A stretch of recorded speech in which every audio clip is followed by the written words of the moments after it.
भक्तजनों, माताओं, बहनों, सादर जय श्री कृष्ण। हमारे YouTube चैनल में आप सभी का बहुत बहुत स्वागत है। मैं हूं आपके साथ आचार्य नीलेश शर्मा। आज हम आपको गुप्त नवरात्रि की दिव्य एवं ज्ञानमय कथा सुनाने जा रहे हैं। इस कथा को अधिक से अधिक लोगों को शेयर कीजिएगा तथा अंत तक अवश्य सुनिएगा। तो सबसे पहले तो आपको और आपके पूरे परिवार को गुप्त नवरात्रि की बहुत बहुत शुभकामनाएं और बधाइयाँ। माता रानी का भरपूर आशीर्वाद आप सभी के पूरे परिवार पर निरंतर बना रहे। आप सभी सुखी रहें, स्वस्थ रहें, व्यस्त रहे और मस्त रहे, निरंतर उन्नति तथा प्रगति को प्राप्त करते रहें। माता महाकाली, महालक्ष्मी, महासरस्वती आपके ऊपर सदैव कृपा दृष्टि बनाए रखे। इन्हीं मनोकामनाओं के साथ आज हम आपको गुप्त नवरात्रि की दिव्यमय एवं ज्ञानमय कथा सुनाने जा रहे हैं। ऐसे तो पूरे वर्ष में 4 बार नवरात्रि आती है। सबसे पहली जो होती है वह चैत्री नवरात्रि होती है। चैत्र माह की प्रतिपदा से लेकर के जो है शुक्ल पक्ष की नवमी तक जो नवरात्रि होती है उसे चैत्री नवरात्रि कहा जाता है। वहीं दूसरी जो नवरात्रि आती है उसे गुप्त नवरात्रि कहा गया है। वह आषाढ़ी नवरात्रि जो आती है वह आषाढ़ माह के शुक्ल पक्ष की प्रतिपदा से लेकर के नवमी तक जो 9 दिन होते हैं उसे आषाढ़ी गुप्त नवरात्रि कहा जाता है। वहीं तीसरी जो प्रगट नवरात्रि आती है वह अश्विन माह के शुक्ल पक्ष की प्रतिपदा से लेकर के नवमी तक जो 9 दिन होते हैं उसे शारदीय नवरात्रि या फिर कुंवार की नवरात्रि कहा जाता है। उसके बाद चौथी जो नवरात्रि आती है वह माघ माह के शुक्ल पक्ष की प्रतिपदा से लेकर के नवमी तक जो 9 दिन होते हैं उसे गुप्त नवरात्रि कहा जाता है। इसे माघी नवरात्रि भी कहा जाता है। वैसे तो गुप्त नवरात्रि में अन्य नवरात्रियों के अनुसार ही आप घट स्थापना करके, कलश स्थापना करके, जवारे की स्थापना करके अन्य नवरात्रियों की तरह पूजा एवं आराधना कर सकते हैं और श्री दुर्गा सप्तशती का पाठ भी कर सकते हैं, मंत्रों का जाप भी कर सकते हैं, उपाय भी कर सकते हैं। लेकिन गुप्त नवरात्रि में विशेष प्रकार से 10 महाविद्याओं का आराधना का महत्व माना गया है। साथ ही गुप्त नवरात्रि में गुप्त साधना का भी विशेष महत्व माना गया है। साथ ही गुप्त नवरात्रि में आप माँ जगदम्बा की आराधना करते हैं या फिर कोई भी मंत्रों का जाप करते हैं, पूजा पाठ करते हैं या उपाय करते हैं तो आपको गुप्त रूप से पुण्य की प्राप्ति, मनोइच्छित फल प्राप्ति अवश्य ही होगी। साथ ही इस नवरात्रि में यदि आप व्रत करते हैं, माता के निमित्त उपवास करते हैं या फिर आप अन्य पुण्य कर्म करते हैं तो आपको निश्चित ही फल की प्राप्ति हो सकेगी। और यदि आप कथा का श्रवण ही करेंगे तो भी आपको कथा का और नवरात्रि का संपूर्ण पुण्य लाभ प्राप्त हो सकेगा। वैसे तो धर्म ग्रंथों में लिखा गया है कि कलो चंडी विनायको, कलयुग में जगदम्बा देवी दुर्गा तथा भगवान गणेश जी सबसे जल्दी फल देने वाले देवी देवता होते हैं। और कलयुग में यदि आप चंडी की आराधना करेंगे, उपाय करेंगे या पाठ करेंगे या उनकी महिमाओं का आप श्रवण करेंगे या माँ की कथा का केवल आप श्रवण करेंगे तो आपको नवरात्रि की पूजा का, आराधना का, उपाय का संपूर्ण पुण्य लाभ प्राप्त हो पाएगा। यानी बिना किसी व्रत उपवास के आप नवरात्रि का संपूर्ण पुण्य लाभ प्राप्त करना चाहते हैं तो आपको नवरात्रि के 9 दिनों तक लगातार इस कथा का श्रवण करना चाहिए। जो मनुष्य निरंतर नवरात्रि के 9 दिनों तक सुबह और शाम इस कथा का श्रवण करेगा उसे गुप्त नवरात्रि का गुप्त पुण्य फल अवश्य ही प्राप्त होगा और माँ जगदम्बा स्वयं ही उनके समस्त कष्टों का निवारण कर देगी, उनके सोए हुए भाग्य को जगा देगी, उनके जीवन में उन्नति होगी, प्रगति होगी, उनकी समस्त इच्छाएं, मनोकामनाओं की पूर्ति हो जाएगी। तो आप अपने जीवन के समस्त कष्ट और संकट का निवारण करना चाहते हैं और माँ भगवती का भरपूर आशीर्वाद प्राप्त करना चाहते हैं। आप संतान प्राप्त करना चाहते हैं, आप उत्तम शिक्षा प्राप्त करना चाहते हैं, या आप मन वांछित विवाह करना चाहते हैं, या फिर कुछ अच्छी उच्च नौकरी प्राप्त करना चाहते हैं, या फिर आप अपने व्यापार में उन्नति प्राप्त करना चाहते हैं, या किसी भी कार्य में आप प्रगति या उन्नति चाहते हैं, तो आपको गुप्त नवरात्रि के प्रत्येक दिन सुबह और शाम इस कथा को अवश्य ही सुनना चाहिए। तो इस कथा को आप अंत तक अवश्य सुनिएगा और अधिक से अधिक लोगों को शेयर करके पुण्य लाभ अर्जित कीजिएगा। तो अब हम आपको माँ दुर्गा की गुप्त नवरात्रि की दिव्य एवं ज्ञानमय कथा सुनाने जा रहे हैं। बोलिए जगदम्बे मात की जय। नमो दिव्ये महादिव्ये शिवाय सततं नमः। नमः प्रकृते भद्राय नियताः प्रणता स्मताम्। ओम जयंती मंगला काली भद्रकाली कपालिनी दुर्गा क्षमा शिवा धात्री स्वास्वदा नमोस्तुते। कथा प्रारंभ करने से पहले हम श्री सिद्ध कुंज स्तोत्रम का पाठ करेंगे। श्री सिद्ध कुंज स्तोत्रम का पाठ करने से तथा सुनने से हमारे जीवन की सारी मनोकामनाएं पूर्ण हो जाती है। हम जो भी चाहते हैं वो सब कुछ प्राप्त कर सकते हैं। यदि कोई मनुष्य श्री सिद्ध कुंज स्तोत्रम का पाठ कर लेता है या फिर सुन लेता है तो उसे संपूर्ण दुर्गा सप्तशती पाठ का पुण्य लाभ प्राप्त हो सकेगा। तो आइए सबसे पहले हम सब मिलकर श्री सिद्ध कुंजिका स्तोत्रम का पाठ करेंगे। बोलिए जगदम्बे मात की जय। शृणु देवी प्रवीक्ष्यामि कुंजिका स्तोत्रमुत्तमं येन मंत्र प्रभावेण चंडी जापः शुभो भवेत्। न कवचम नर्गालस्त्रोत्रं किलकम न रहस्यकम न सुक्तम नापि ध्यानं च न न्यासो न च वर्चनम। कुंजिका पाठ मात्रेण दुर्गा पाठ फलं लभेत्। अति गुहतरं देवी देवनामपि दुर्लभं गोपनीयं प्रयत्नेन स्वयोनिरिव पार्वती मारणं मोहनं वश्यं स्तम्भनोच्चटनादिकं पाठमात्रेण संसिद्धयत् कुंजिका स्तोत्रमुत्तमम्। ओम ऐं ह्रीं क्लीं चामुण्डाय विच्चे। ओम ग्लौं हुं क्लीं जुं सः ज्वालय ज्वालय ज्वाल ज्वाल प्रज्वल प्रज्वल। ऐं ह्रीं क्लीं चामुण्डाय विच्चे ज्वलहं शं लं क्षं फट् स्वाहा। नमस्ते रुद्ररूपिण्ये नमस्ते मधुमर्दिनी नमः कीटबहारिण्ये नमस्ते महिषार्दिनी नमस्ते शुंभास्त्रे च निशुंभ जागृतं हे महादेवी जपं सिद्धं कुरुष्व मे। ऐंकारी सृष्टिरूपायं हिमकारी प्रतिपालिका क्लिंकारी कामरूपिण्ये बीज रूपे नमोस्तुते। चामुंडा चंडघाती चा यकारी वरदायिनी विच्चे चा भाइदा नित्यं नमस्ते मंत्ररूपिणी।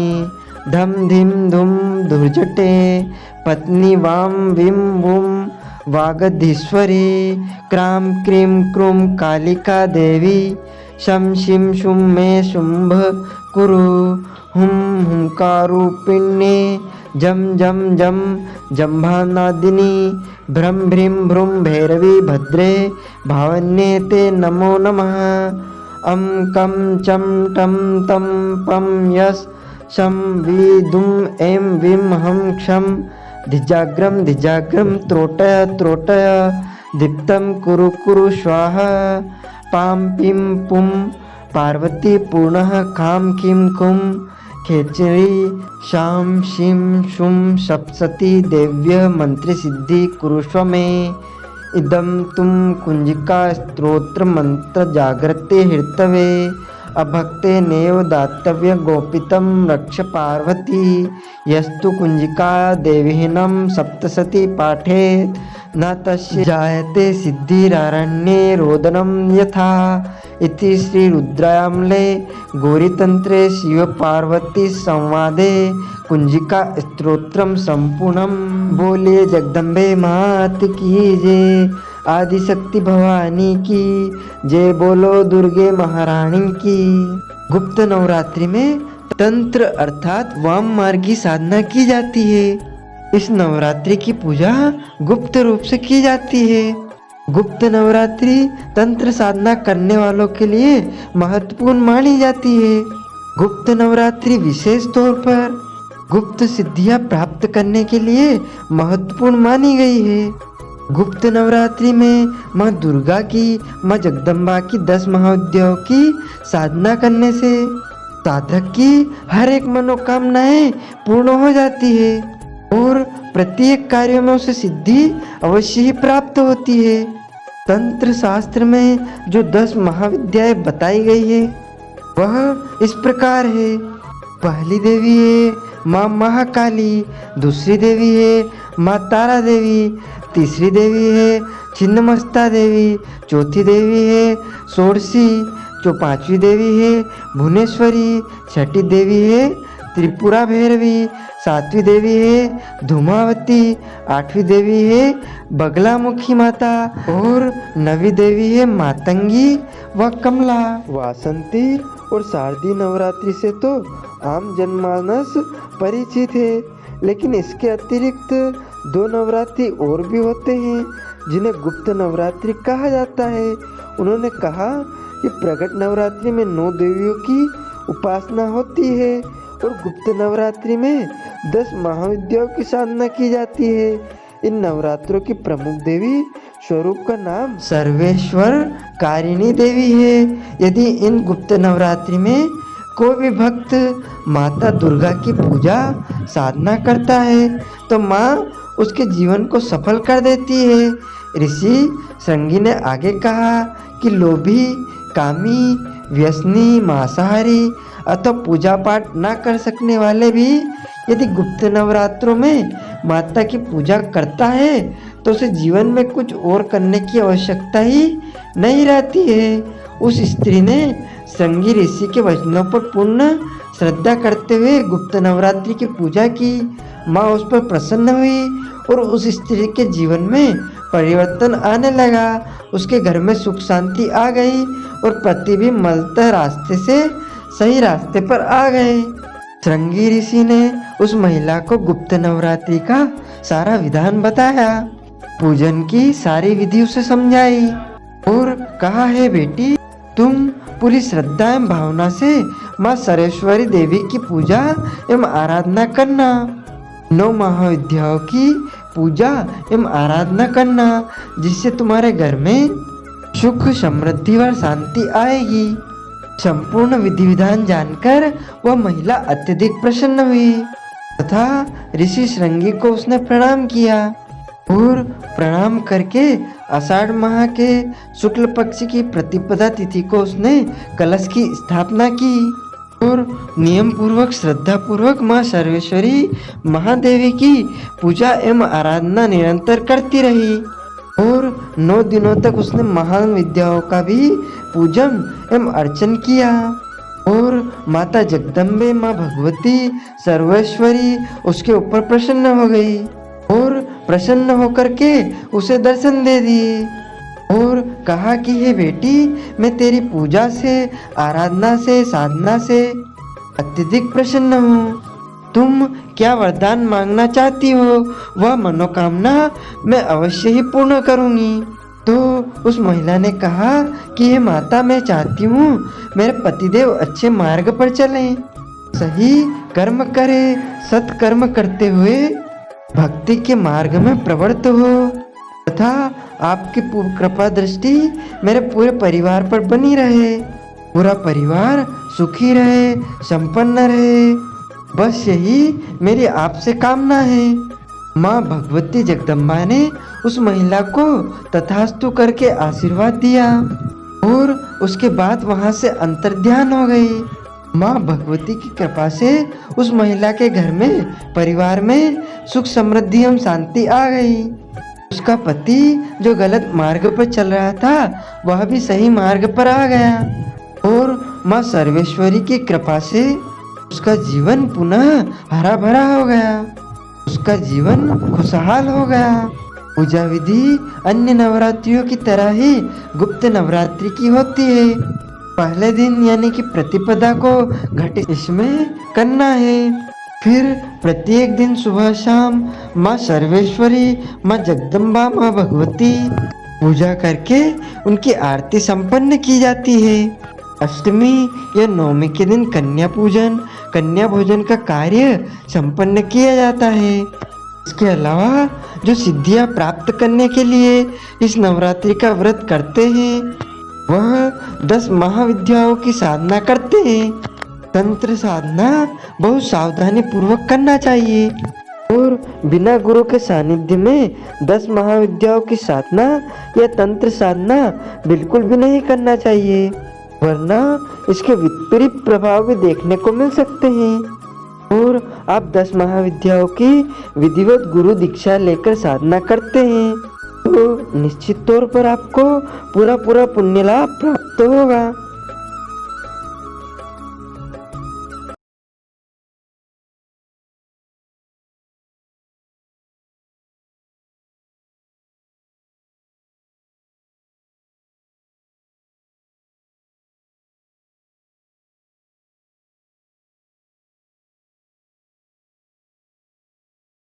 10 महाविद्याएं जो कि अलग अलग प्रकार से अलग अलग फल देती है।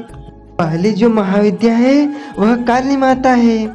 काली माता की आराधना करने से हमारे घर परिवार में जो भी रोग होते हैं, शत्रु होते हैं, संकट होते हैं, पीड़ा होती है या फिर अकाल मृत्यु होती है वह टल जाती है। इससे दुष्ट शक्तियों से भी, दुष्ट आत्माओं से भी हमारे परिवार की तथा हमारी रक्षा होती है। दूसरी जो देवी होती है वह तारा देवी होती है और इनकी आराधना करने से हमें तीव्र बुद्धि और रचनात्मक शक्ति प्राप्त होती है। और उसके बाद अगली देवी होती है त्रिपुर सुंदरी माता। अगर कोई भी ऐसा काम है जो बहुत कठिन है, नहीं हो पा रहा है, तो त्रिपुर सुंदरी की आराधना से वह कार्य सरल हो जाता है और जल्दी ही पूर्ण होता है। उसके बाद है माता भुवनेश्वरी। माता भुवनेश्वरी जीवन की सभी मनोकामनाओं को, सभी इच्छाओं को पूर्ण कर देती है। उसके बाद आती है माता छिन्नमस्ता देवी। छिन्नमस्ता देवी रोजगार संबंधित, व्यापार संबंधित मसलों का निदान कर देती है। उसके बाद आती है धूमावती माता। धूमावती माता बुरी नजर, तंत्र मंत्र, जादू टोने, भूत प्रेत आदि से मुक्ति प्राप्त करवाती है तथा हमारी और हमारे परिवार की रक्षा करती है। और उसके बाद आती है माता बगलामुखी देवी। माता बगलामुखी देवी की आराधना करने से शत्रु के ऊपर विजय प्राप्त होती है। कोर्ट कचहरी का यदि कोई केस चल रहा है तो उसमें विजय प्राप्त हो जाती है।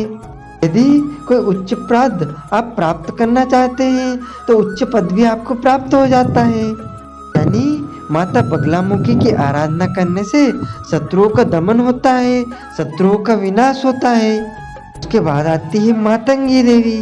मातंगी देवी की आराधना करने से घर गृहस्थी की जो भी समस्याएं होती है, पति पत्नी के बीच में जो भी तनाव होता है वह भी समाप्त हो जाता है। उसके बाद आती है माता कमला देवी। माता कमला देवी की आराधना करने से मनुष्य को सौंदर्य की प्राप्ति होती है। अच्युतम केशवम राम नारायणम श्री कृष्ण दामोदरम वासुदेवम भजे। श्रीधरम माधवम गोपिका वल्लभम श्री जानकी नायकम श्री रामचंद्रम भजे। जानकी मनोहरम सर्वलोक नायकम श्री शंकरादिसेवितम पुण्य नाम कीर्तनम श्री राम राम राम राम राम नाम तायकम रामकृष्ण वासुदेव भक्ति मुक्तिदायकम, रामकृष्ण वासुदेव भक्ति मुक्तिदायकम। बोलिए जगदम्बे मात की जय, शंकर भगवान की जय, पार्वती माता की जय, महाकाली माता की जय, महालक्ष्मी माता की जय। धर्म की जय हो, अधर्म का नाश हो, प्राणियों में सद्भावना हो, विश्व का कल्याण हो, सनातन धर्म की जय हो, गौ माता की जय हो, आज के आनंद की जय हो, नगर बस्ती की जय हो, अपने अपने श्री गुरु माता पिता की जय हो। ओम नमः पार्वती पदे हर हर महादेव हर। भक्तजनों, माताओं बहनों, यदि आप गुप्त नवरात्रि के निमित्त दान दक्षिणा प्रदान करना चाहते हो या कथा की धनराशि प्रदान करना चाहते हो या फिर कोई भी अन्नदान, वस्त्रदान, ब्राह्मण भोजन के निमित्त, पूजन पाठ, मंत्र जाप के निमित्त कोई भी धनराशि यदि आप प्रदान करना चाहते हैं तो आप हमारे फोन पे के माध्यम से धनराशि हमें पहुंचाकर तथा अपना नाम व गोत्र बताकर गुप्त नवरात्रि का पूरा पूरा पुण्य फल प्राप्त कर सकते हैं। साथ ही आपसे अनुरोध है, हमारे इस ज्ञानवर्धक वीडियो को अधिक से अधिक शेयर कीजिएगा, लाइक कीजिएगा, कमेंट में जय माता जी, जय श्री कृष्ण, हर हर महादेव अवश्य बोलिएगा। आपको और आपके पूरे परिवार को सादर जय श्री कृष्ण, जय माता दी।